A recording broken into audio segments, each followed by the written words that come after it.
Alors la zone euro fait encore recette, hein, la preuve, la Lettonie aimerait bien intégrer la monnaie unique. Absolument, elle a fait cette demande officielle aujourd'hui, la Lettonie, et elle aura une réponse dans quelques mois, le temps que Bruxelles examine les 5 critères nécessaires à rejoindre cette monnaie unique, et notamment bien sûr des critères en termes de déficit et de dette publique. Alors la Lettonie est persuadée que, en bénéficiant, grâce à la monnaie unique, d'un taux d'intérêt plus bas, de frais de change qu'on ne verra plus, en tout cas dans la zone euro, puisque ce sera la même monnaie pour tout le monde, tout cela va activer et dynamiser, on va dire, l'activité économique du pays, et que ce sera bénéfique. Mais il va falloir que le gouvernement fasse vraiment preuve de pédagogie comment dire, de conviction, parce qu'un sondage montre que seuls 8% des Lettons sont d'accord avec cette analyse. Ils ne veulent pas, eux, entrer dans la zone euro et craignent que cela entraîne une augmentation généralisée des prix. La zone euro qui réunit en conclave à Bruxelles au milieu des discussions Chypre. Voilà, c'était l'Eurogroupe aujourd'hui, consacré effectivement à Chypre, qui a demandé une aide de 17 milliards d'euros, c'est-à-dire l'équivalent de leur richesse nationale sur un an. On attendait que le nouveau pouvoir, après les élections, soit mis en place, c'est le cas. Et ce soir, eh bien, Chypre accepte une sorte d'audit européen sur ces banques, et notamment sur l'éventuel blanchiment d'argent par ces banques, parce qu'une immense partie de cette aide serait destinée à renflouer le système bancaire qui est extrêmement exposé au risque grec.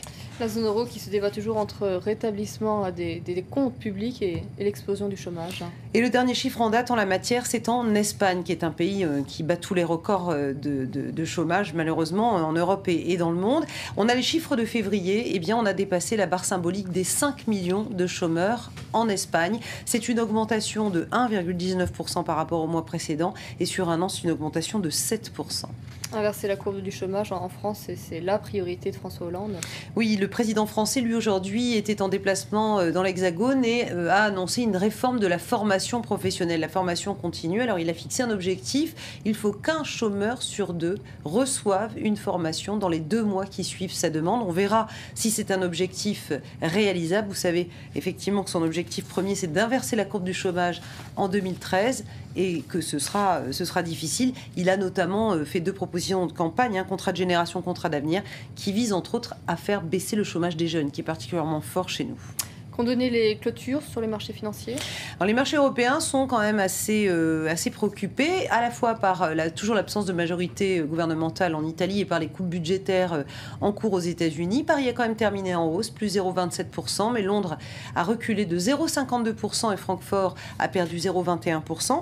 Et puis à Wall Street, a priori, on s'attendait plutôt à une crise, mais on voit les indicateurs dans le vert, plus 0,27 pour le Dow Jones, plus 0,39 pour le Nasdaq, plus 0,46 pour le S&P 500. Alors, il n'y a pas non plus beaucoup de raisons de se réjouir. Il y a toujours la crise en Italie, il y a toujours les coupes sombres dans le budget fédéral américain. Il y a en plus une activité dans les services chinois qui n'était pas bon. Mais il y a une proposition qui a été faite ce soir par les républicains, donc les adversaires d'Obama qui sont majoritaires à la Chambre, et qui seraient d'accord pour rallonger, en quelque sorte, donner une rallonge à l'État fédéral jusqu'à la fin du mois de septembre. Ça n'empêchera pas les coupes automatiques, mais ça permettra quand même de laisser ouvert, on va dire, les services publics essentiels. Alors c'est peut-être cela qu'enregistre la bourse à Wall Street.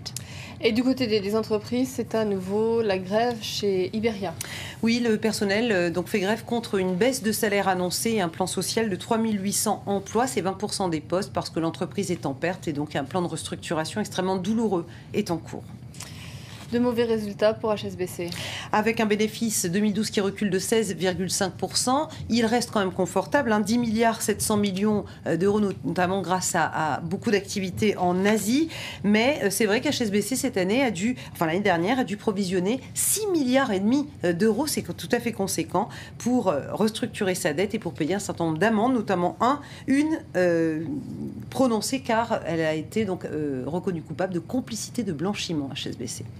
Myriam, les Suisses souhaitent que les rémunérations des patrons soient beaucoup mieux encadrées. Voilà, ils ont effectivement voté en ce sens dimanche, hier, dans le cadre d'un référendum, et ça inspire beaucoup les pays européens qui, eux, s'attaquent au bonus des banques. On va voir s'ils adoptent la mesure définitivement demain, mais pas encore à la rémunération de l'ensemble des patrons.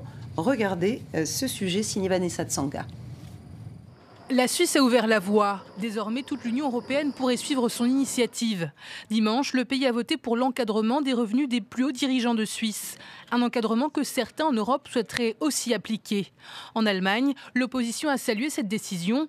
Pour elle, Berlin doit s'attaquer aux grosses rémunérations alors que le pays se prépare à de nouvelles législatives. Durant plus de 2 ans, nous avons essayé de sensibiliser l'Allemagne. Pour l'instant, la réaction de Berlin a été insuffisante, mais nous continuons à militer. Paris aussi a salué cette réforme. En juillet dernier, le gouvernement Ayrault avait commencé à s'attaquer au problème, plafonnant les revenus des patrons du secteur public à un maximum de 450 000 € par an. Excellente expérience démocratique où les Suisses souvent nous montrent la voie. Et personnellement, je pense qu'il faut s'en inspirer. De son côté, la Hollande veut aller de l'avant. Son ministre des Finances milite pour limiter les bonus des banquiers à un taux fixe de 20% de leur salaire annuel. Mais certains craignent que ces nouvelles réformes ne fassent fuir les investisseurs. Pour que ces réformes puissent marcher, il faut qu'elles soient globales. C'est le seul moyen, parce que les banquiers aujourd'hui sont prêts plus que jamais à franchir les frontières. C'est une première chose. Mardi, les ministres des Finances de l'Union européenne devraient adopter une loi pour plafonner les bonus bancaires à l'échelle du continent. Mais la Grande-Bretagne, principale place financière, est contre. Elle devrait se retrouver en minorité. Je vous remercie Myriam pour votre chronique ce soir. Ce qui concentre l'attention dans l'actualité de ce lundi, eh bien c'est le Mali. Paris poursuit avec détermination la traque des islamistes dans le